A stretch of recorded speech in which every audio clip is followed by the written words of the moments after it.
Então, pessoal, boa noite para todo mundo.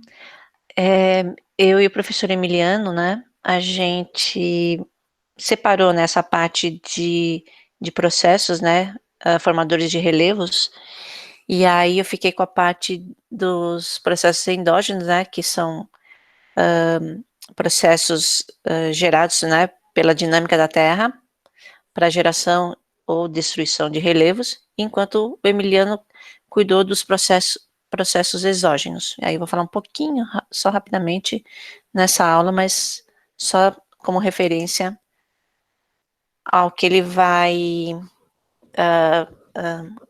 colocar. Ele gravou as aulas dele, né?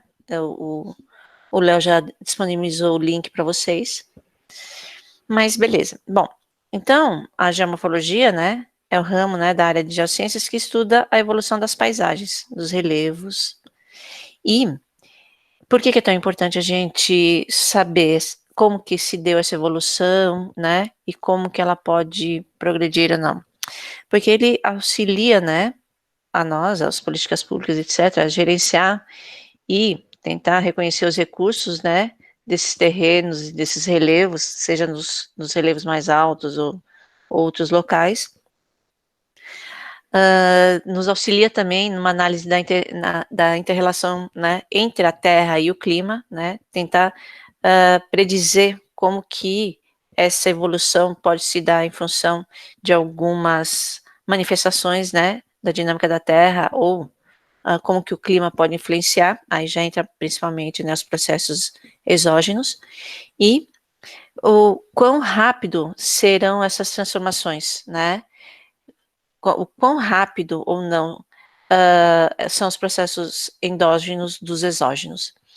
Então, os exógenos são aqueles processos, né, que ocorrem em toda a crosta da Terra, né, mas na superfície, com interação com o clima, etc., ou com a hidrosfera também, e elas auxiliam na modelagem do relevo, quer dizer, tudo aquilo que a gente viu lá atrás sobre o desgaste, o intemperismo, né, por meio do intemperismo, onde a gente fragmenta as rochas que estão expostas e erodem, né, então tudo aquilo que envolve essa modificação, seja por meio do rio, gelo, o vento, etc., ou própria ação humana, né, ela entra na ação exógena da transformação do relevo, né? E essa parte ficou para o Emiliano preparar a aula para vocês, que ele já preparou e postou.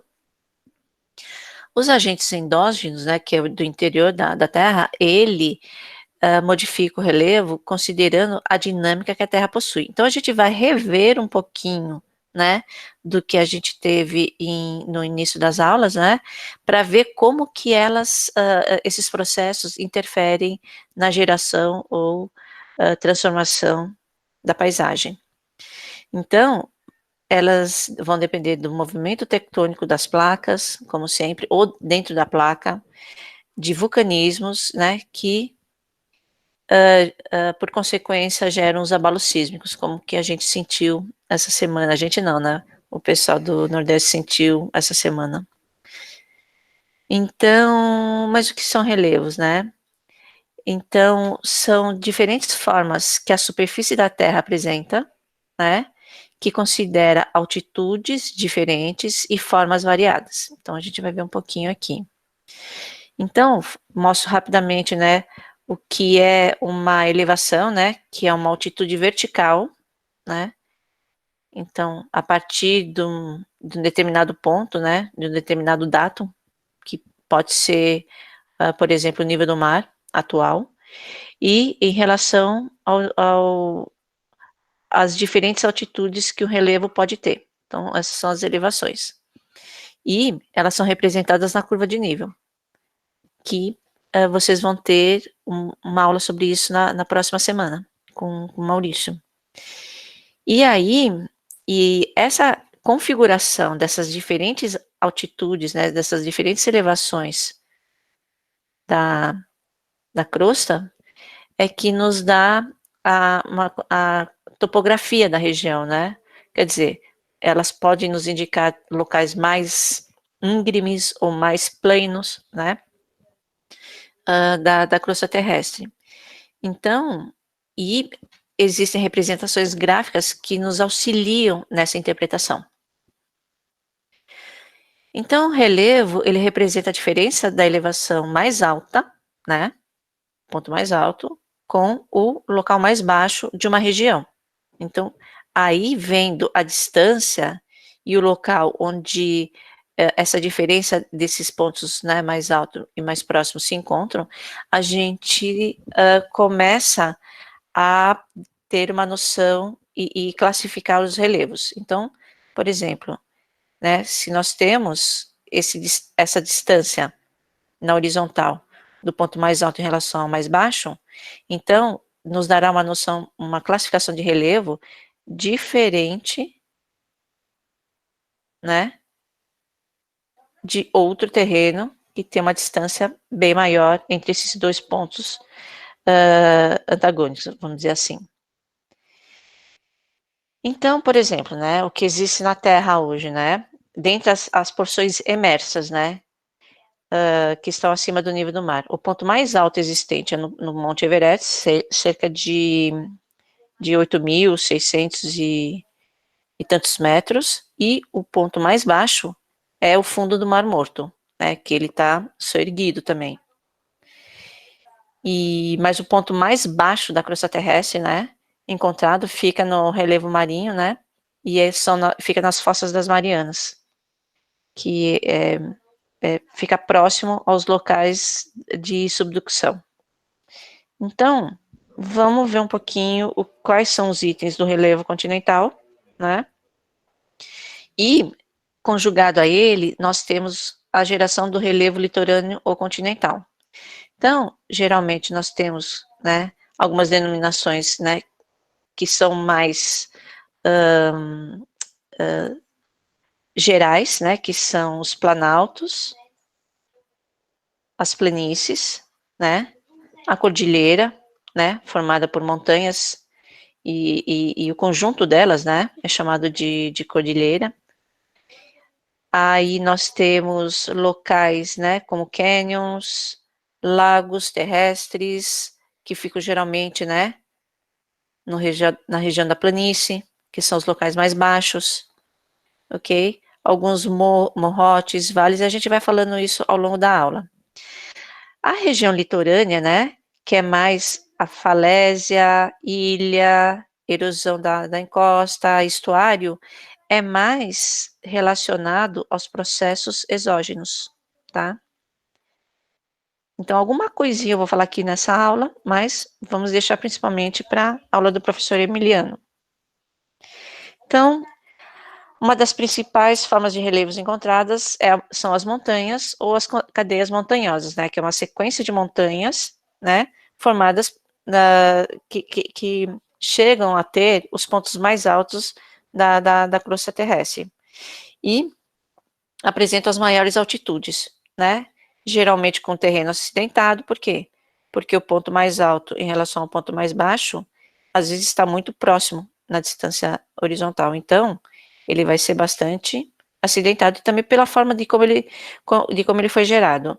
Então, por exemplo, essas montanhas, né, e essa sequência de cadeias, né, é chamado de dobramentos modernos. Por quê? Porque eles estão sendo gerados, né, apesar de uma velocidade muito menor do que a velocidade humana, né, eles estão sendo gerados, nesse caso, pela colisão de duas placas, onde uma deforma e dobra a outra, né, antigamente com essa espessura, inicialmente com essa espessura, nesse dobramento, ela aumenta a sua espessura, né, e é onde se formam essas montanhas. E junto também com o vulcanismo, eu vou explicar mais adiante para vocês, a gente tem essa formação desses dobramentos, né? Geralmente relevo acidentado, encostas íngremes, claro, ok? E acaba gerando vales profundos. Vou mostrar nas fotos mais para frente com vocês. Então, a gente volta um pouquinho a resgatar o que a gente aprendeu na movimentação das placas tectônicas. Então, a forma, né, de como elas interagem seja oceânica, placa oceânica com continental, ela também geram cadeias de montanhas, e umas maiores que as outras, e a gente vai ver o porquê, ou também, nesse caso, também geram cadeias de montanhas, nesse caso estão no ambiente submarino, por conta dessa interação, por conta dessa dinâmica, né? Então, nós temos, por exemplo, a convergência de duas placas, nesse caso, placa oceânica com placa continental, gerando aqui o dobramento e elevação da espessura, né? E elevação de todo esse terreno ao longo dos milhões de anos, e junto com o vulcanismo, né? Auxiliam na geração dessa cadeia de montanhas, né? Então a gente vai ter vulcanismo somente quando tivermos essas duas interações, junto com a cadeia de montanhas, né? Placa oceânica com placa continental, ok? Então, essas origens dessas cadeias montanhosas, elas às vezes estão também relacionadas com, não só com a convergência de placas, mas também na divergência, no afastamento das placas. Por quê? Porque aqui o manto, ele chega a uma profundidade tão rasa, né? Ele está numa profundidade maior aqui, que todo esse aquecimento faz a densidade dessa placa diminuir. Então, toda essa região é soerguida, né? Formando essas cadeias mesoceânicas. Então, a gente vê que ao longo, né, do Atlântico, e também tem no Pacífico também, as placas, né, que estão se afastando, elas estão gerando extensas cadeias, né, mas essas cadeias estão, nesse caso, submersas, né, então pertence ao relevo marinho, eu vou voltar a falar isso lá para frente, mas quando chega aqui, no extremo norte, na região da Islândia, né, elas estão expostas, elas estão submersas, e eleva toda essa região da Islândia. Então, essa região é uma região onde a gente está tendo afastamento das placas e gerando elevações com vales íngremes também, por conta, né, desses afastamentos, né, das placas, e terrenos acidentados, etc., nessa região emersa, né? Então, uma das poucas áreas de região emersa, né, a gente vai ver um exemplo também na África, onde toda a região é soerguida, porque o manto está muito próximo da superfície, né? E, e por esses afastamentos, né, das placas, saída do material mantérico, etc., também toda a região que ele cria, ele soergue também nessa dinâmica.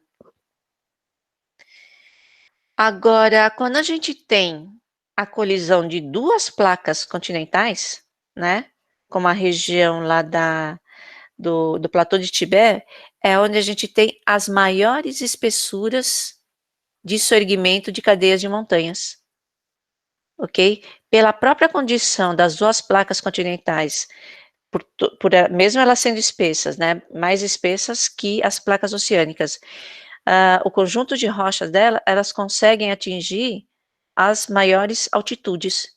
E essa região, né, toda ao redor dela, também soergue, formando o platô, eu vou explicar lá para frente para vocês, e é onde a gente tem o ponto mais alto da Terra, que é do Pico Everest. Pessoal, se vocês tiverem alguma questão para perguntar, vocês podem me parar, tá? Então, vamos ver um pouquinho o que acontece com os locais onde a gente está tendo movimentos convergentes, né? Quer dizer, a placa indo em direção da outra. Então, como eu falei, essa placa é dobrada, né? As rochas dela, né, são dobradas por conta do atrito, né, da colisão com a outra placa que está tentando voltar pro manto. E aí a gente gera dobras. Sim, a rocha é completamente dobrada, ok? E aí, se vocês abrirem, né, uma página da internet e, por exemplo, verem os Alpes suíços, né, vocês vão ver que eles são tudo assim, né? Sempre os Alpes têm, parece que eles estão todos dobrados. Exatamente isso que aconteceu. Então, essas regiões de geração de montanhas, por colisão de placas, etc., geram o que a gente chama de dobras e geram falhas também. Mas no caso de colisão de placas, né, de convergência de duas placas, geram principalmente as dobras, ok? E aí a gente tem um tipo de rocha aqui, outro tipo de rocha aqui, outro tipo de rocha aqui, ok? E geralmente essa aqui a gente chama de anticlinal. Acho que esse nome não chega a cair no Enem. Eu já vi a questão da geração de dobras nas montanhas cair no Enem, mas esse nome não. E esse aqui é o sinclinal, né? Vocês verem que parece que ele faz como uma bacia. E é geralmente nesse vale, né, que se instala o rio, né? Então, fica o ponto mais baixo, né, relativamente em relação a esse ponto mais alto da, da, das montanhas, e a gente tem, nos pontos mais baixos, a instalação de um vale, ok? Tudo isso foi gerado tectonicamente, por processos endógenos. Aí entra o processo de erosão, principalmente nessa região do anticlinal. Ô, professora, mas aqui não está o rio, né? Ele não está erodindo? Bom, se a gente tiver uma dobra, né? Uma área dobrada, e por onde o rio passar não tiver muita diferença de inclinação, então ele quase não vai erodir, né? E aí, o processo de erosão por outros eventos, aí são exógenos, aí ele começa a acontecer principalmente nessa área da dobra, essa área chamada de anticlinal. E aí sim, um vale principal nessa região se instala em detrimento a esse. Aí o que acontece? Ele captura essa drenagem para cá. Então, o que acontece? Nessa região, quando a gente tem a formação, começa o intemperismo e erosão e formação de um vale, se esse intemperismo e erosão é formado por um rio, esse vale vai ter um formato em U, tá? Desculpa, um formato em V. Mas, se instalar aqui uma geleira, e a geleira, né? Então, nos locais mais altos, né? Noruega e nos locais de frio, como Noruega, Alemanha, etc., né? E os locais de montanhas, as geleiras, elas aí são processos exógenos, aí elas vão escavar de que forma? Elas vão escavar e formar vales em U. Então, tentem entrar na internet e verifiquem os vales de locais de geleira, né? Aí, quando o gelo recua, só fica o riozinho dele, né? De degelo, ou os vales escavados por rios, né? Vocês vão ver a diferença até na forma do vale, né? Durante essa erosão. Bom, então aqui, nesse caso, eu estava falando de. Ô, professor, Oi. só um minutinho. É que tinham perguntado aqui que acho que não entenderam ainda direito essa, esse lance da erosão. Então, a erosão, ela começa nesses locais dobrados, principalmente nos locais onde a dobra tem essa forma da rocha, ok? Então, ela privilegia esse local para ir erodindo. E quando ela vai erodindo, ela erode não assim, né? Ela não vai sumindo dessa forma, né? Com o relevo, de forma homogênea. O processo de erosão é outro. O processo de erosão, ele vai erodindo o ponto mais alto da dobra, né? Dos anticlinais, por exemplo. Começa por aqui. E aí ele vai abrindo vales aqui. E aí esses vales vão se expandindo, né? Conforme vai erodindo mais, esse vale vai expandindo, ok?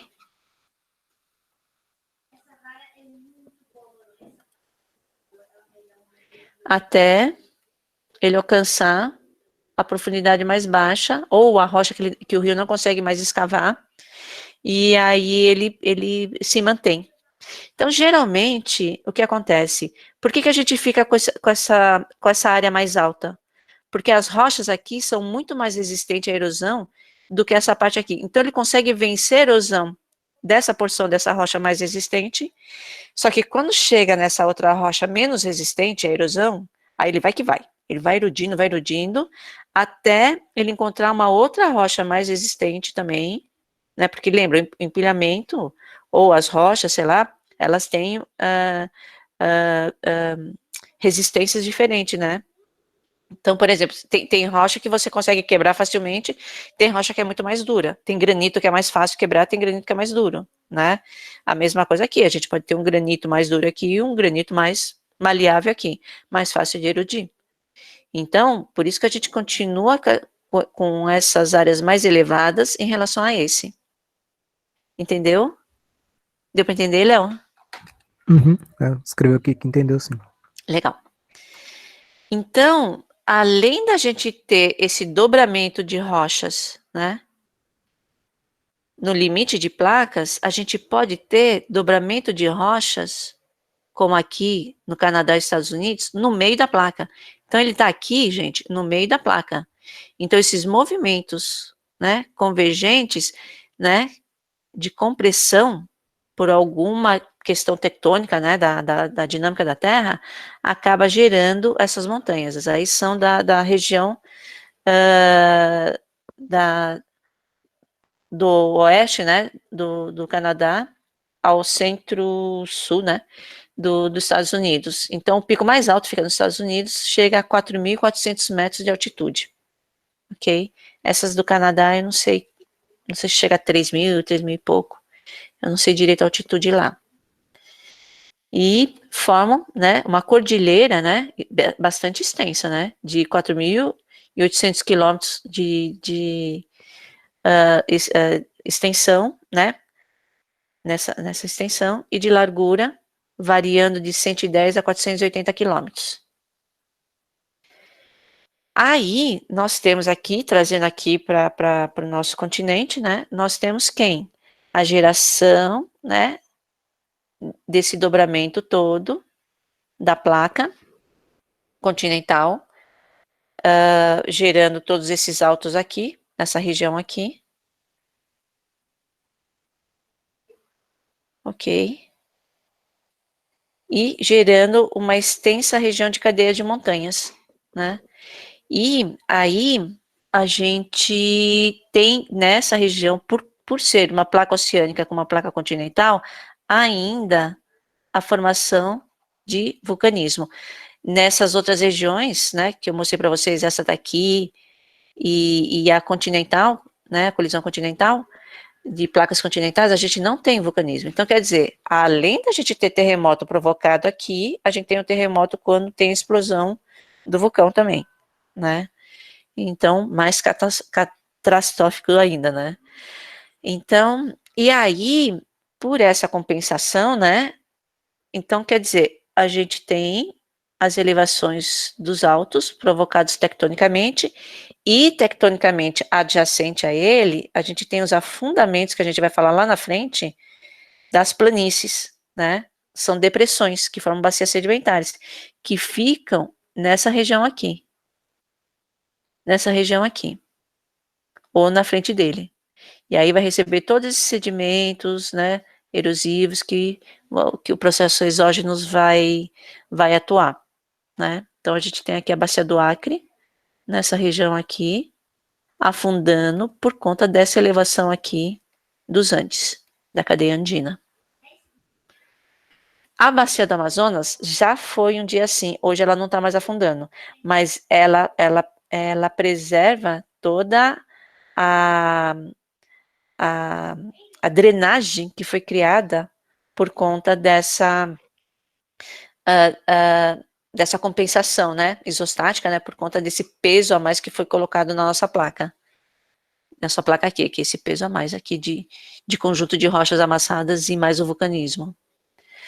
Então, também depressões, né, próximas às elevações, por exemplo, aqui nos Alpes, a gente consegue ver depressões adjacentes no norte e no sul também, como aqui é a Bacia do Pó, na Itália. Então, vocês vejam que aqui as duas colisões também das placas elevou, né, os Alpes, e provocou depressões aqui. Aí são depressões, são bacias sedimentares, que foram geradas por esses processos endógenos. E os processos exógenos, o que vão fazer? Vão tentar erodir tudo isso, levar para a bacia sedimentar, né, até que tudo um dia fique aplanado. Mas enquanto a gente tiver a tectônica atuando como está atuando atualmente nos Andes, nos Alpes, no Himalaia, então a gente ainda vai ter esse sorgimento de montanhas, né, e geração de outros relevos adjacentes antes de ter todo esse aplanamento final. Então, áreas mais aplanadas são áreas mais antigas, áreas mais acidentadas, com morraria, com conjunto de montanhas, geralmente são áreas mais novas, né, e que a gente chama de tectonicamente ativas, né? Então, quer dizer, elas estão sendo formadas por processos endógenos. Professora, Oi. perguntaram se aí nesse caso vai surgir vulcão. Não, aqui não tem vulcão. Quando é placa continental com placa continental, não tem vulcão. Quando a deformação, né, é dentro de uma placa, né, então, sei lá, aqui no meio da placa começa a se elevar que nem as rochosas das montanhas, também não tem vulcão.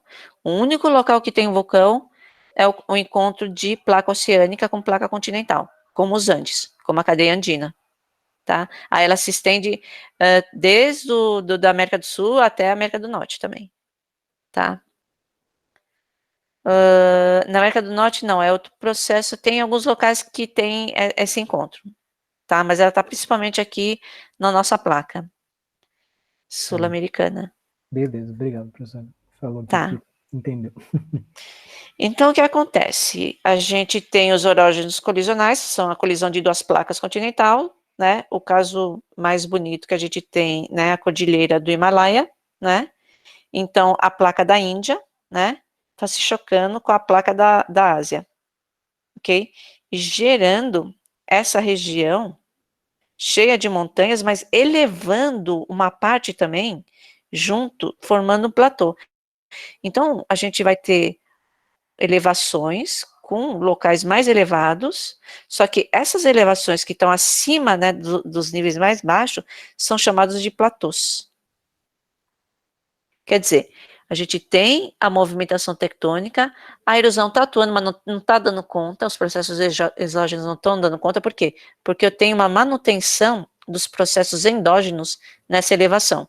Só que essa região de morros, ela não é tão alta quanto a região dos picos maiores, mas eles estão bem mais elevados do que as planícies, do que os locais mais baixos, e aí são chamados de platô. Então, o platô, né, tibetano, ele tem uma altura média de 4.600 metros, né? Existem platôs mais baixos, né, que nem os nossos aqui brasileiros, então vai ter uma aula só sobre isso, né? E, porém, o pico chega a 8.000 e tantos metros de altitude nessa região. Então, como eu falei, placas continentais. Desculpa. Assim, aqui é uma placa continental, tá vendo que é a placa da Índia, né?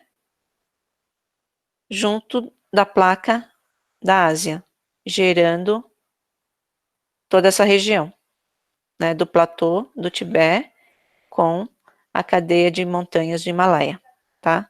Não tem vulcanismo, não tem espaço, porque ele é tão espesso, e também não tem o retorno para o manto dessa placa continental. A placa oceânica, sim, a placa oceânica volta para o manto, é parcialmente fundida, e o material dela é que volta e forma os vulcões na cadeia andina, tá? Isso não acontece na placa continental. Por isso que lá não tem vulcão. E as movimentações de placas, né, no sentido contrário, né, de extensivos, aí a gente tem, lembra que eu falei em dobras lá atrás, né? A gente tem, por exemplo, né, esse exemplo mostrando como é que foi a separação da placa sul-americana com a placa africana, né? E aí ele vai rasgando a crosta e gerando o que a gente chama de falhas, né? Então as falhas são geradas principalmente nesse contexto. E aí a gente tem o surgimento de alguns blocos, que pode ser até morrinhos, não chega a ser montanhas, né? Em alguns locais, né? Ou nesse sentido, ou nesse sentido. E outros locais gerando vales, onde provavelmente pode se instalar os rios, né? Então, nesse local geram falha, então toda a crosta rompe, ela corta, ela quebra, né? Então, ela forma esse tipo de coisa. Ela rompe. E aí ela gera uns altos em relação aos locais mais baixos. E esse bloco subiu em relação a esse que desceu. E aí, se a gente fizer uma seção, né? Nesse sentido, a gente vai ver que teve blocos que subiram em relação aos outros. E esses blocos vão ser morros, né? Montanhas, ok? E esses locais mais baixos serão as planícies dessas regiões. E aí a gente pode ver que esse falhamento, às vezes, ele pode ser tão grande, né? Como a gente tem aqui no sistema dos lagos, né? Do sistema de rift, né? Do sistema de extensivo que está acontecendo, né? Na África. Então, a África é uma placa só ainda, né? Só que essa parte da placa resolveu vir nessa direção e essa parte da placa resolveu vir nessa direção. E aí, olha aqui, ela gerou depressões. Se a gente fizer um corte aqui, vai estar assim, mais ou menos. Ok? Gerou depressões onde hoje existem lagos. Então, vocês veem aqui o Lago Vitória, o Lago Tanganica. Olha como é que ele é. Ele é bem certinho dentro dessa estruturação de distensão que a placa, o movimento dessa placa está gerando. O Lago Malawi, né? E aí o que acontece? Esses lagos têm uma ombreira, né? Até de 1 quilômetro de espessura e tem profundidade de lâmina d'água de 2 quilômetros de espessura. Com a distância, né, dos lagos, né, uma largura dos lagos em torno de 70, 80 quilômetros de largura. Então, vocês vejam que são áreas muito profundas, né? Relevos muito profundos, né? E muito altos também, né? A elevação aqui dessa região, ele gera também um platô. Por quê? Porque essa região, como a gente está tendo um afinamento, provavelmente, né? Da crosta, apesar dela não ter sido separada ainda, o manto, ele está mais próximo daqui do que daqui, ok? Então, o que ele faz com tudo isso? Ele soergue também. Então, ele forma regiões de platô, nessa região, com os picos mais altos próximos aos lagos, né? Professora, Oi. eu acho que perguntaram aqui, na verdade falaram que não entenderam bem ainda as falhas. Tá, então é assim. Deixa eu ver se eu tenho aqui. Tá vendo isso aqui, né? É o início de um falhamento, né? Ok? E aí, esse bloco tá aqui.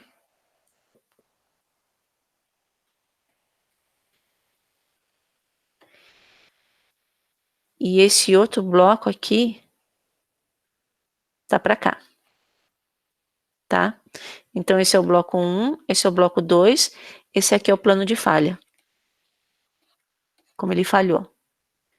Esse é o bloco 1, esse é o bloco 2, Esse aqui é o plano de falha. Ok? Aí essa região mais alta, né, começa a sofrer processos exógenos, intemperização, etc. E começa a distribuir sedimentos para as planícies, para as partes mais baixas. Então isso aqui, ó, pode vir um leque, pode vir um rio, formar um lago aqui, ok? Enquanto isso, vai sendo erodido. Só que enquanto eu continuar com esse movimento, então eu subo,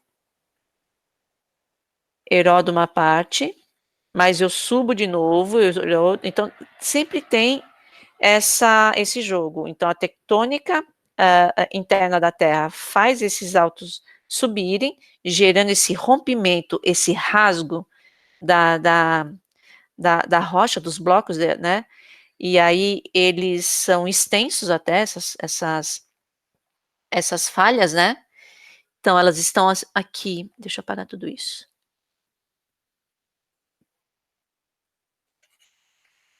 Então elas estão alinhadas aqui nessa região, por onde a placa teve menos resistência. Então, nesses esforços, né, de puxar de um lado e por outro, a placa africana, esses locais romperam aqui e geraram esses altos aqui. Cadê? E geraram esses altos aqui, né? O que ele está fazendo, né? Se você for ver numa distância maior, então ele tem esses altos aqui, local mais baixo, e depois os altos aqui, e nessa região mais baixa, a instalação do lago. É como se eu inserisse, se eu tivesse do outro lado aqui, né? O outro bloco, aqui ficaria o lago. Então, por exemplo, esse aqui é o Lago Baringo, né, no Quênia, né? E aqui são as ombreiras e os planos de falha estão aqui, virado para mim, né? Então tudo isso está sendo erodido e esse sedimento está sendo trazido para o lago. Só que esse local, vamos fazer assim.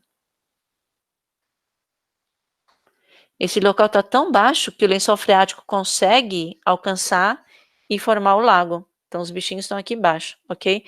Mas tudo isso, né, que foi gerado, né, que está aqui, que foi gerado pela tectônica, né, pelos processos endógenos da Terra.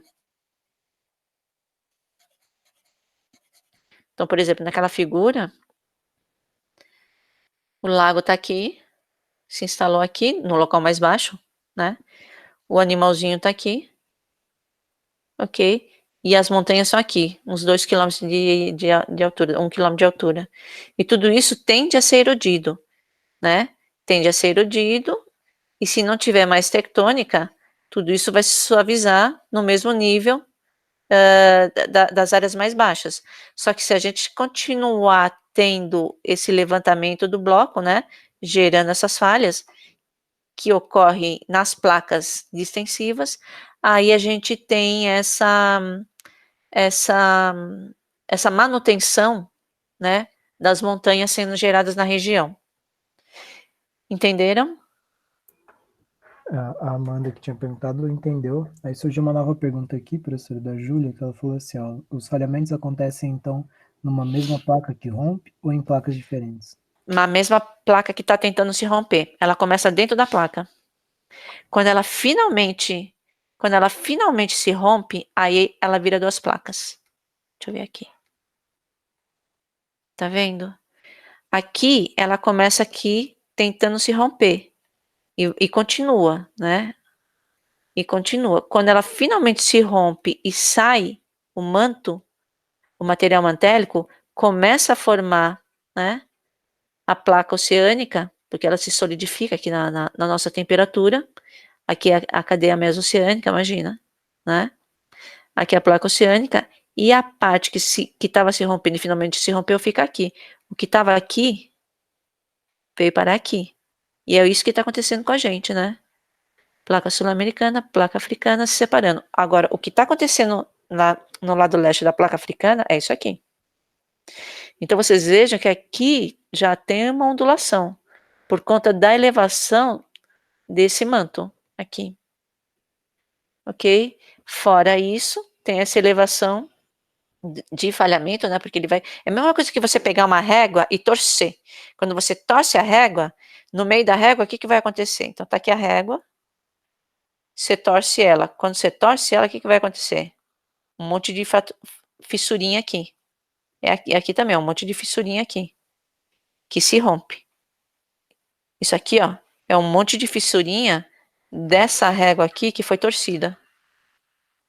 Aí as fissuras estão aqui, tá? Professora, Oi. e aí a Amanda já perguntou também se essas falhas podem causar terremotos. Sim, causam. Porque o que acontece? Quando a gente tem a movimentação, a subida delas, quando elas conseguem subir, então o que acontece? Tem muita tensão entre esses dois blocos, né? Entre esse e esse. Quando ele consegue aliviar, ele se desloca. Quando ele desloca, aí causa o tremor, né? Porque são blocos sob tensões. E causa terremotos. Os piores terremotos são os convergentes, né? Os que estão indo de encontro ao outro. Mas aqui também causa terremoto. É que eu não tô com a imagem dos pontos de terremoto do planeta, mas se vocês verem lá nas aulas anteriores, vocês vão ver que essa região da África, ela vai ter, bem nessa região dos lagos, um monte de pontos de terremotos. Ok? Acho que tudo certo. Uhum. E aí, uma vez soerguidas as montanhas, as atividades exógenas tendem a erodir. Então, tudo isso um dia estava junto aqui e as atividades exógenas, né, rio, vento, etc., começou a escavar e abrir vales, né? Aqui também começou a escavar e abrir vales. Então, aqui é muito recente, porque, olha, vocês vejam que aqui o Vale Inhu está muito próximo ainda. Conforme esse vale for expandindo, né? Quer dizer, todo esse relevo for sendo comido, né? Aí o terreno é mais antigo. Aqui um exemplo também da atividade exógena, né? De como ela, né? Isso aqui estava tudo junto, né? E como ela foi erodindo e abrindo o vale. E aí o que você tem? Você tem essa região que, né? Não tem mais terremoto que o ciclo de fogo, mas assim também causa muita coisa. Aí o que acontece? Aqui eu tenho essa placa que está gerando as falhas aqui e ela fez uma abertura aqui, né? Se a gente fizer um corte aqui, ela fez uma abertura aqui que a abertura chegou no nível do mar. E esse nível do mar, o mar conseguiu entrar nessa região, formando uma região de golfo. Então, esse golfo aqui, né, do Mar Vermelho, é um golfo provocado por eventos endógenos. E aí vocês vejam, né, a Júlia, né, perguntou se nessa região de placas, né, que estão indo uma em local contrário à outra, se tem terremoto, sim. Olha os pontinhos de terremoto aqui. Exatamente no contato entre as falhas. Ok? Aqui que já abriu bem, né? E aqui que ainda está abrindo, tem menos terremotos. E aí, essa placa empurra para cá, essa placa empurra para cá, só que essa daí está vindo para cá. E se essa está vindo para cá, ela está vindo para cá. Então, aqui a gente tem uma colisão. Aí sim, nessa colisão, a gente tem os agros, o Irã, tal, a Armênia, tudo, dobrando, formando aquelas rochas dobradas, né, cheia de petróleo e tudo. E essa região mais baixa, formando quem? O Golfo de Omã. Então, deixa eu ver se eu consigo um espaço aqui. Então vamos dizer aqui, a gente tem o Mar Vermelho, a placa indo de contrário uma outra, só que essa mesma placa tá entrando em convergência, né, com a outra placa, que é a placa da Anatólia, né? Da Anatólia? E aí, o que eu tenho aqui? Se eu fizer um corte aqui. Então, o Mar Vermelho, eu estou gerando meu golfo por conta dessa abertura, que teve contato com o mar, enquanto desse lado aqui, eu tenho uma subducção, acho que a subducção é para o outro lado, e dobramentos de montanhas. Ok? Deixa eu ter certeza, desculpa. São duas placas continentais.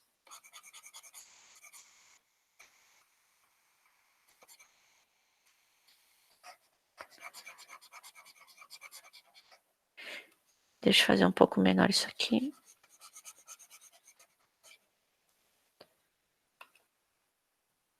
Então tá aqui o Mar Vermelho, gerando o Golfo do Mar Vermelho. E aqui duas placas continentais, dobrando, gerando as cadeias de montanhas lá dos Zagros, do Irã. E por conta desse peso a mais na placa, né? Eu gero uma depressão aqui, que também entra em contato com o mar, e aí gera o Golfo de Omã. Ok? São dois processos diferentes de geração de golfo. Colisão de placas continentais, distensão de uma placa continental. Em regiões muito próximas. Então, e fora que são 3 placas, né? 1, 2, 3. Né? Então, você imagina o tanto de terremoto que tem aqui, né? Então, vários terremotos, um muito ruim, né? Aconteceu aqui na Armênia, né? Em 89, né? E são regiões de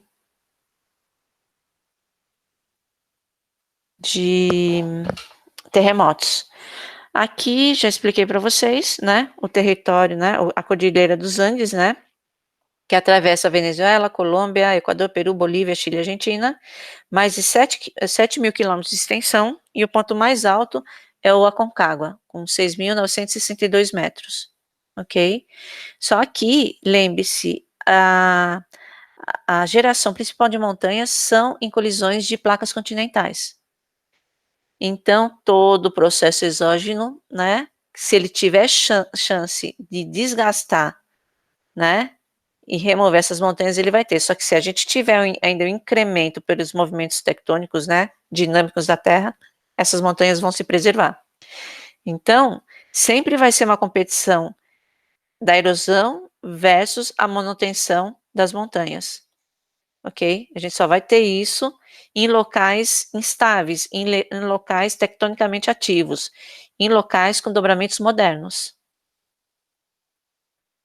E os planaltos, né? Eu já falei um pouquinho lá atrás para vocês, então são locais com superfícies mais ou menos planas, né? Também são acidentados, né? Então aqui a gente tem um vale, todo o local se eleva aqui, né? Mas a gente tem um conjunto de montanhas mais altas e o outro conjunto de montanhas também acidentado, porém com uma altitude bem maior que a altitude do local mais baixo adjacente. Geralmente encontra-se acima de 300 metros do nível do mar, né? Podendo chegar a mais de 2.000 metros de altitude. E os limites marcados, né? Quando ele vai se juntar com os locais de planícies, por ângulos íngremes, né? Escarpas íngremes. Nessa região, a gente tem principalmente os processos exógenos, e essa região também, atuando, tá? Só que todos os processos exógenos de erosão e etc., eles vão levar todo o material para o local mais baixo. Então, as planícies predominam a deposição, a sedimentação do material que é trazido da erosão, e os planaltos e montanhas predominam a deformação, né? Predominam a elevação ainda.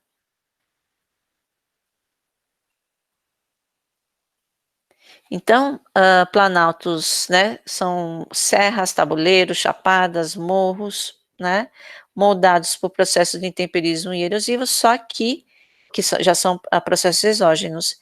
E eles têm um topo mais aplanado, né, um relevo, né, de topo mais aplanado que a cadeia montanhosa, tá? Apesar de ter alguns morrinhos também aqui. Então, todo o Planalto do Tibete, ele possui essa característica, porém, os morros aqui na região do Monte Everest são mais altos. Aqui também a gente tem o platô, olha aqui, os lagos Vitória, Malawi, Tanganica, etc. Desculpa, Vitória está aqui. Tanganica, Malawi, ok? E essa região aqui ao redor dele, por ele estar soerguido, né? Também é um platô. Também a gente tem, aí vamos ter uma aula só sobre isso, sobre o Planalto brasileiro, né? O Planalto Central, né? Que é boa parte do nosso território brasileiro, só que ele já está em processo de erosão, né? Porque são áreas mais antigas, não são áreas tão novas que nesses platôs da África ou do Himalaia, né? Tem o platô o Planalto do Colorado e o Planalto da Sibéria Central também. Mas a gente vai preparar uma aula principalmente disso, dos relevos brasileiros. Planícies são as formas de relevo mais planas, suaves, sem muito angulações, sem muitas inclinações íngremes, localizadas em altitudes mais baixas, geralmente pouco acima ou do nível do mar, né? E eles recebem todo o material intemperizado das áreas erodidas do Planalto e das cadeias de montanhas. Então, o processo de erosão nas planícies é muito menor que os processos de sedimentação, mas esse é um assunto de processos exógenos. Então, na planície, predominam os processos exógenos, enquanto no Planalto é pau a pau, né, principalmente endógenos, e na formação de cadeias de montanhas, só, principalmente na manutenção e geração de processos endógenos.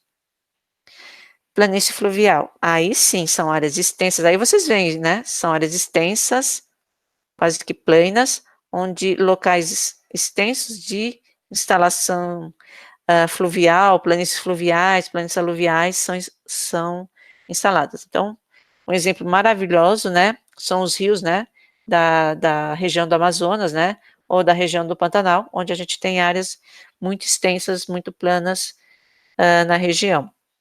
E a planície marítima costeira, né, ela forma, né, processos endógenos formam praias, né, como o rio aqui, Rio Paraíba do Sul, né, que vai pouco a pouco construindo a praia e jogando sedimento no mar, e o mar vai formando esse cordão litorâneo, né, o processo exógeno.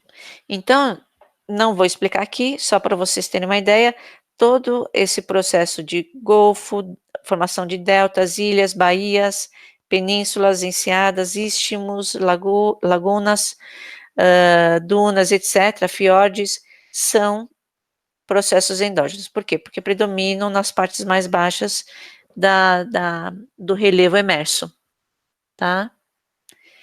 E a gente tem a depressão. A depressão é um local da planície que tem um maior afundamento, e esse afundamento pode ser por processos endógenos. E são os locais onde depositam todo o sedimento que é trazido.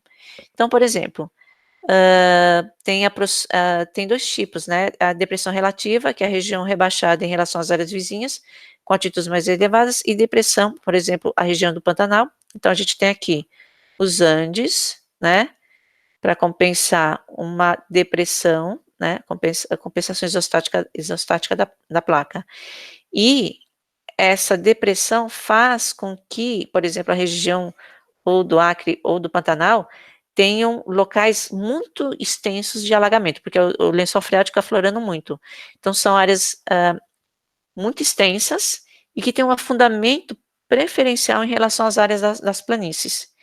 E esse local preferencial é chamado de bacia sedimentar, como é o caso da região do Pantanal. Tá?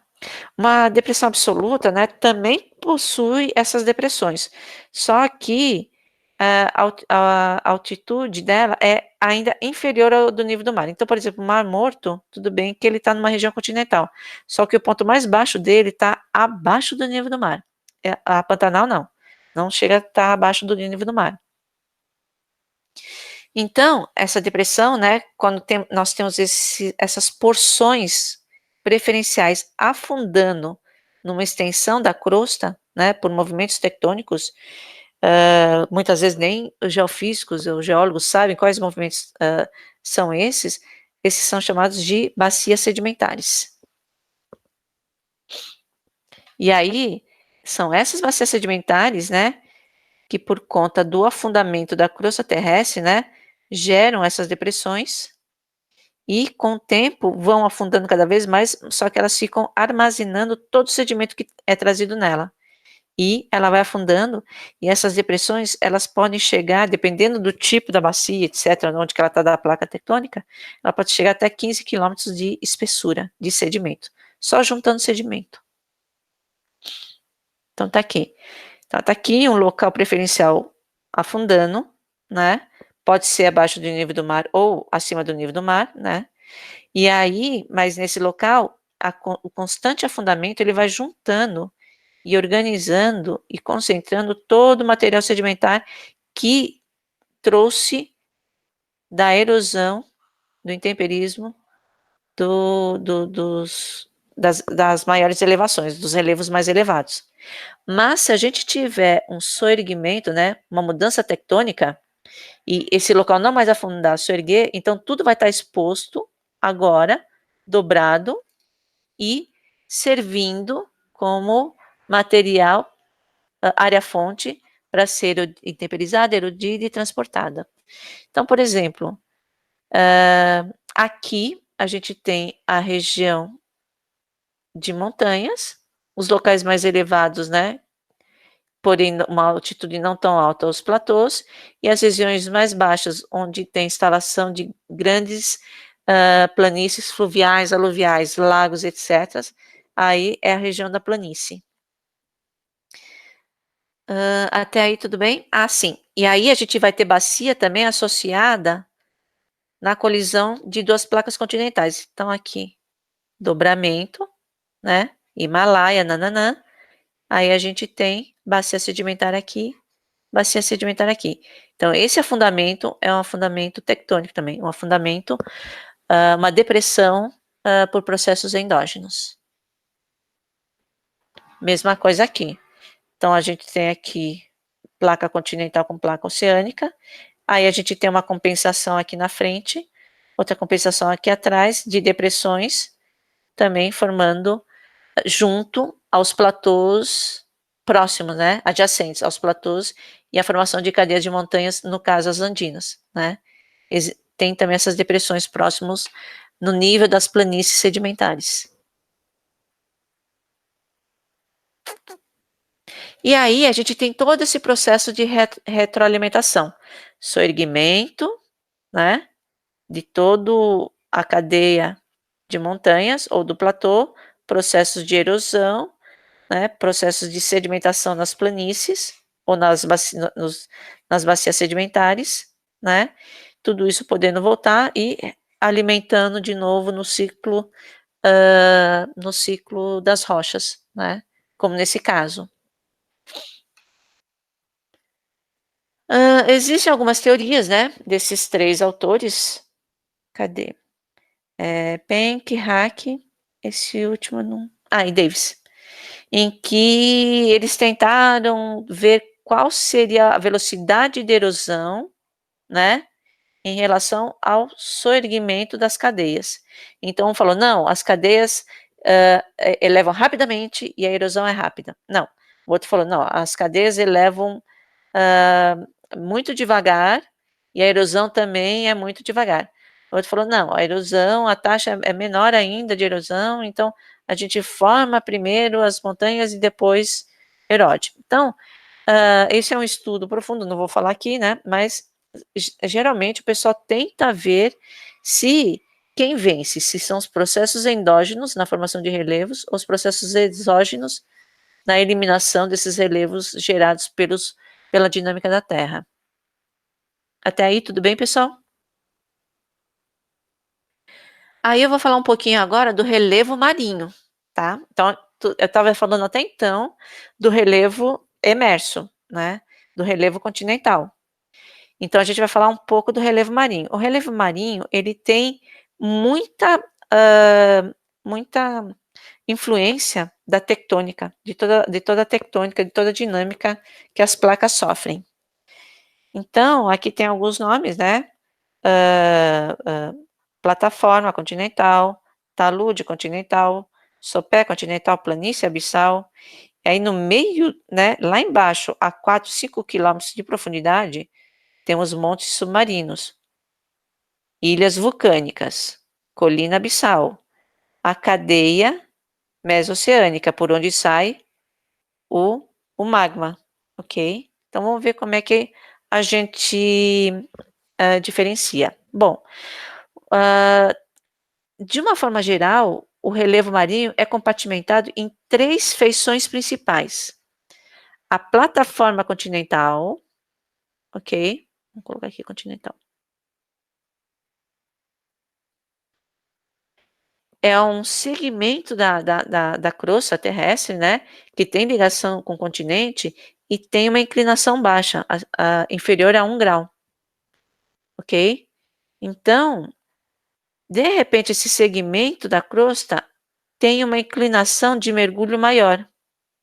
Quando a gente encontra, né, essa variação, sei lá, muda para 3, 4, 5 graus de inclinação em relação, né, à horizontal, essa região é chamada de talude. Então ele vem com uma inclinação forte. Quando ele diminui a inclinação em relação à horizontal, né, é sempre em relação à horizontal. Tá vendo? O ângulo aqui diminuiu, o ângulo aqui era maior, aqui era pequeno, plataforma. Quando ele aumenta é talude, quando ele diminui de novo é sopé continental.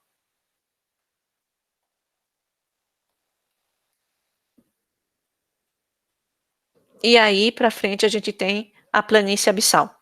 Planície por quê? Porque é o terreno bem plano, bem sem acidente, sem nada.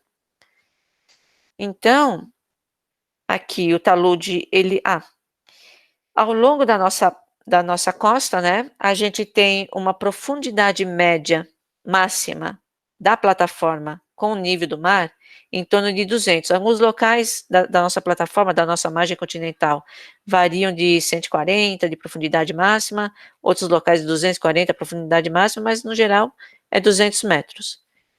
Então, depois dessa inclinação, onde começa o talude, ele vai até profundidades que variam de 2.000 a 4.000 metros. Então, vocês vejam quanto de diferença que tem, né, a profundidade máxima da plataforma e a profundidade máxima do talude. E aí, esses nomes, sim, que eu devia ter apagado. Aqui é continental. E aí, quando ele começa a diminuir de novo a inclinação, aqui é o sopé continental. Ou elevação continental. Porque o que acontece? A gente tem inclinação baixa aqui na plataforma, inclinação alta no talude, né? Inclinação do relevo. E uma diminuição dessa inclinação. E depois, quase pouquíssima inclinação, plano, a planície abissal. Por que chama elevação continental? Porque quem vem da planície abissal, chega aqui, tende a fazer esse percurso, se elevar. Então, ele se eleva. Não é por isso que ele chama de elevação continental. Mas você pode chamar ou de sopé ou de elevação continental essa região, onde progressivamente a inclinação do relevo vai diminuindo, né? Até achar a zona abissal ou pelágica. E o ponto mais fundo, né, como eu falei para vocês, dessa região é a Fossa das Marianas, porque na colisão da placa oceânica com a continental, tem um local muito fundo aqui, que é o local da Fossa das Marianas, que chega a 15.000 metros de profundidade. Quer dizer, é um dos pontos mais baixos do relevo marinho, né? Mas a profundidade média, né, dessa região, né, da planície abissal ou região pelágica é em torno de 8.000 metros abaixo do nível do mar. Até aí, tudo bem, pessoal?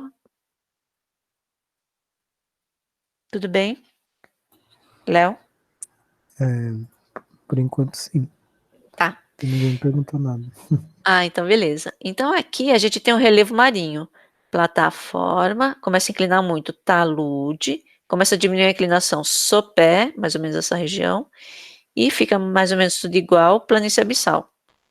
Só que tem algumas elevações que aconteceram por processos endógenos que geraram ilhas vulcânicas, que geraram relevos muito acidentados no relevo marinho. Um desses motivos é esse. Então, a cadeia, né, dorsal, a mesoceânica, né, onde a gente tem a saída do manto, e eu expliquei para vocês, né, que nesse local a gente tem uma cadeia de dorsal oceânica muito íngreme.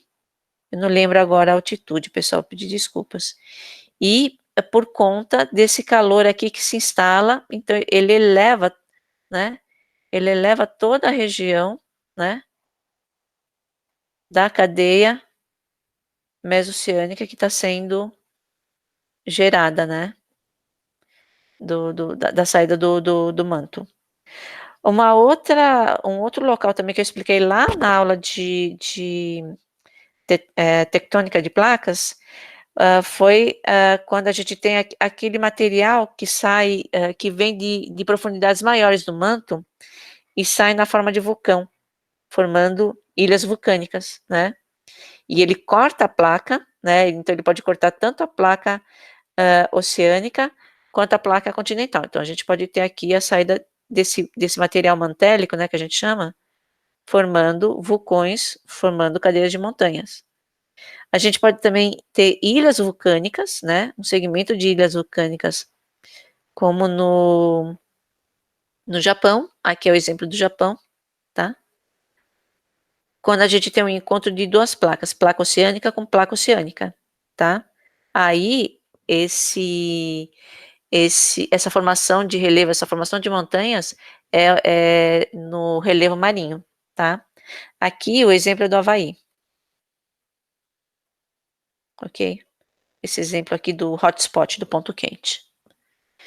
Então, como eu falei, ilhas oceânicas, uma parte dela é submersa, né, da ilha oceânica, então tem tanta manutenção de vulcanismo que a ilha oceânica formada, uma parte fica imersa mesmo sendo no ambiente marinho. Então, ela pode ter 4, 5 mil metros de profundidade, né? Porque ela vem do fundo oceânico, da crosta, né? Mas uma parte consegue ficar acima do nível do mar.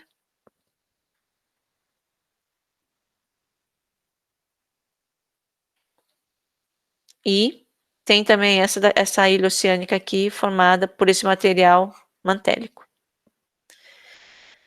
Existem também outras formas de relevo chamados montes marinhos ou guillots, que são montanhas submarinas isoladas, né, de topo plano porque já foram erodidas e estão submersas. Quer dizer, enquanto as ilhas vulcânicas aqui têm uma parte emersa, esses guillots, esses montes marinhos, estão submersos, né?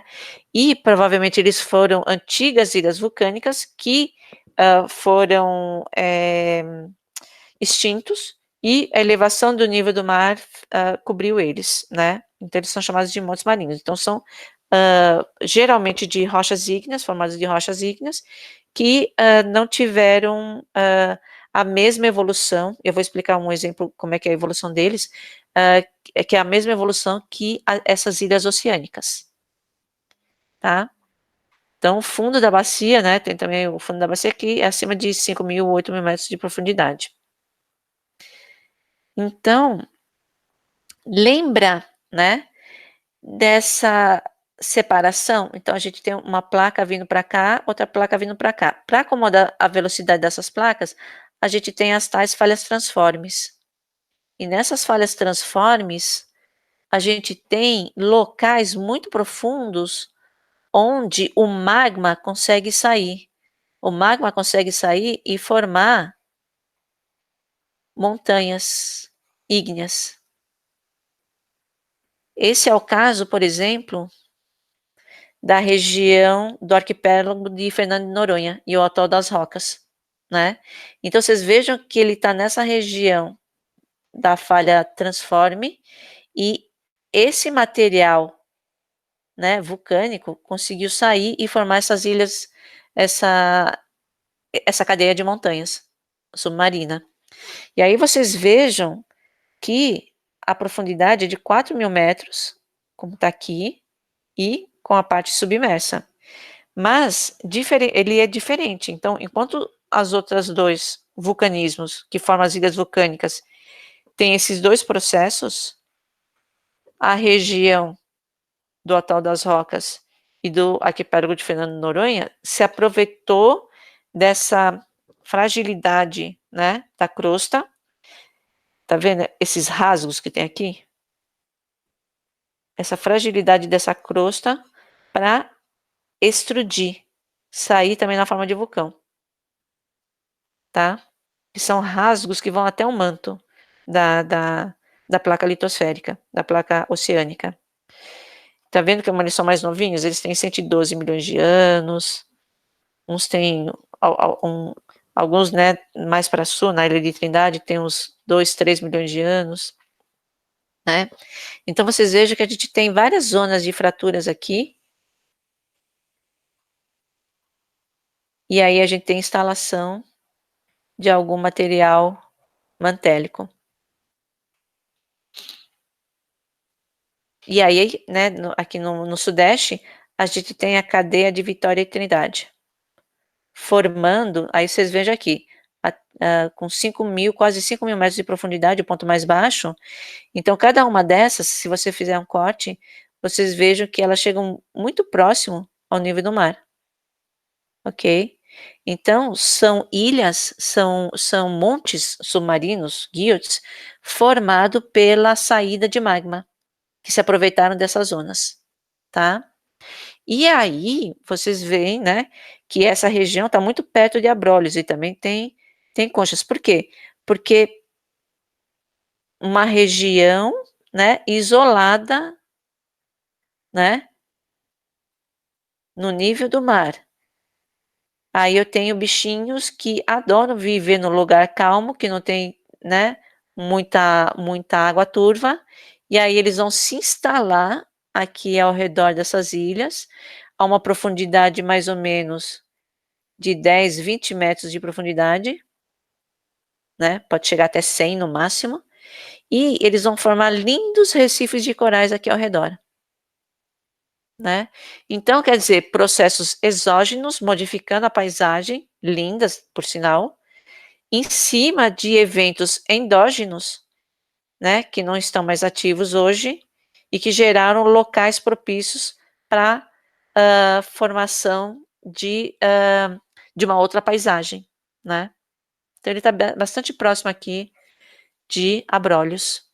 Então, esse, por exemplo, né, é a construção de recifes de corais ao redor, não daquele tipo, ao redor de um vulcão, né, pode ser uma ilha vulcânica extinta. Então, se a gente tem, por exemplo, né, a subducção de uma placa oceânica em relação a outra placa oceânica, formando as ilhas vulcânicas, né, e se essa subducção se extingue então ele gera um vulcão extinto. E por não ter mais terremoto, por não ter mais derrame de lava, por não ter mais outros gases, né, saindo, eu tenho uma colônia de seres que se instalam aqui, né, recifes de corais, etc., e vão gerando os atols. Então, isso é um atol. Um atol é a instalação de seres produtores de carbonatos, de produtores, sei lá, de recifes de corais, ao redor de uma ilha vulcânica extinta, de um vulcão extinto.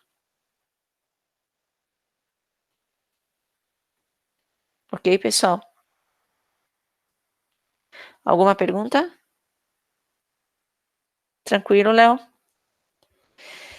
Então, esse é o caso, né? Aí, oi. Não, tô falando que tá tranquilo, demorei pra ligar o microfone. Ah, legal. Então, esse é o caso, né, dos recifes, né, do complexo de recifes de abrolhos.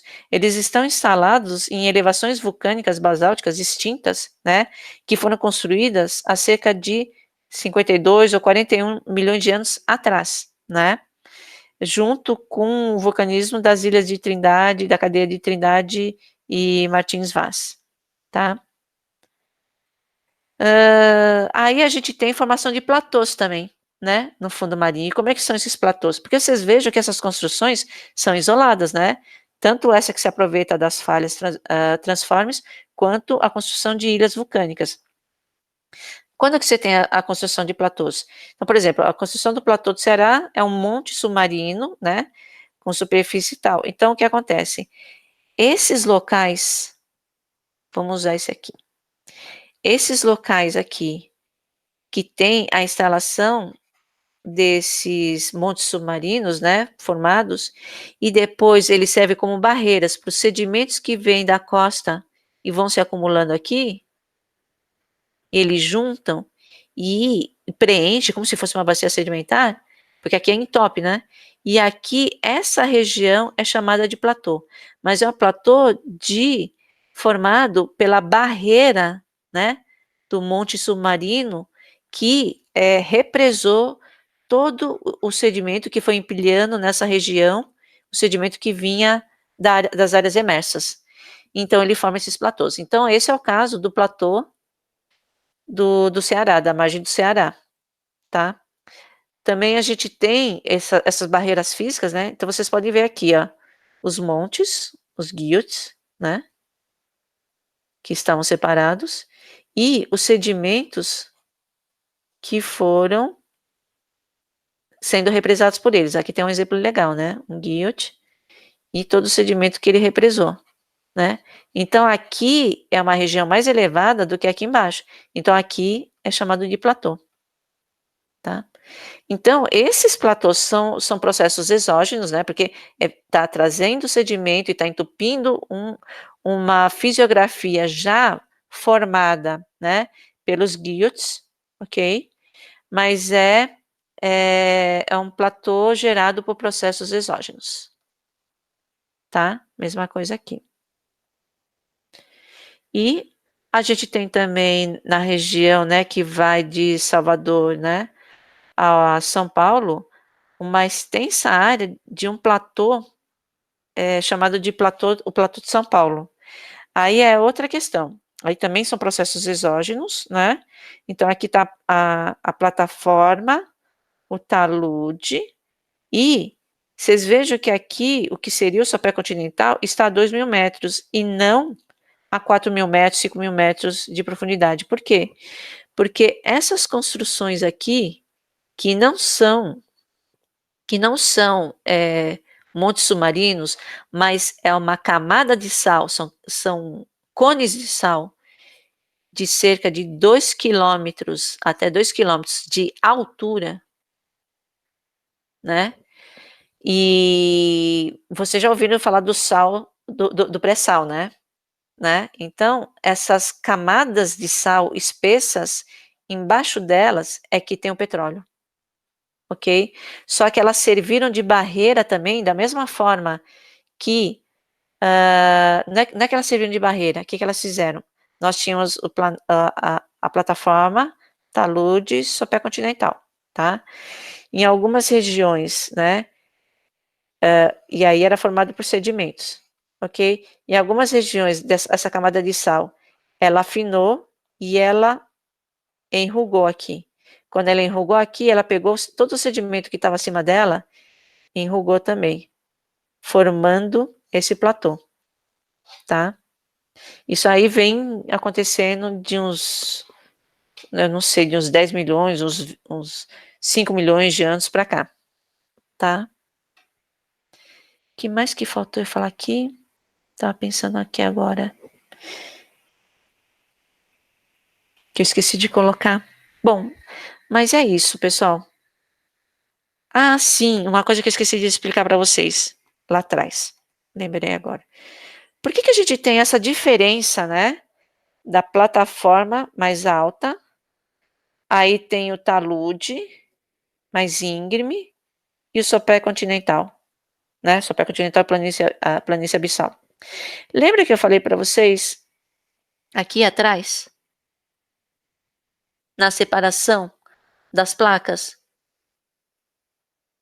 Opa! Quando a gente tem a separação das duas placas, deixa eu mostrar para vocês aqui. Continentais.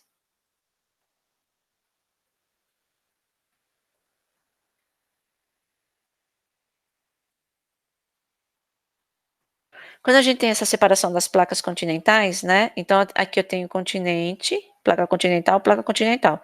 Quando ele finalmente se separa, né? Placa continental, e gera a placa oceânica, que tem sendo gerado pela saída do manto nas cadeias mesoceânicas, eu tenho exatamente a diferença das espessuras da placa oceânica com a placa continental. E é exatamente que nos dá o formato da plataforma, talude, sopé continental, planície abissal.